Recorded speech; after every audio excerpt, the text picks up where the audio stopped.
छत्रपती संभाजी महाराजांचं भव्य स्मारक आता संगमेश्वर मध्ये उभारलं जाणार आहे। मुख्यमंत्री देवेंद्र फडणवीस यांनी विधान परिषदेमध्ये या संदर्भातील मोठी घोषणा केलेली आहे।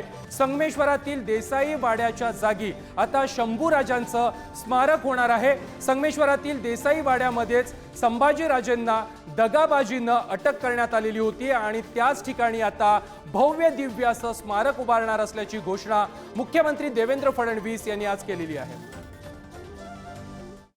सभापती महोदय, निश्चितपणे तो जो सरदेसाई वाडा आहे, ज्या ठिकाणी शेवटच्या क्षणी छत्रपती संभाजी महाराज होते, त्याला त्या ठिकाणी अधिग्रहित करून आणि त्या ठिकाणी छत्रपती संभाजी महाराजांना साजेश स्मारक हे तैयार करण्याकरता राज्य सरकार पुढाकार घेईल।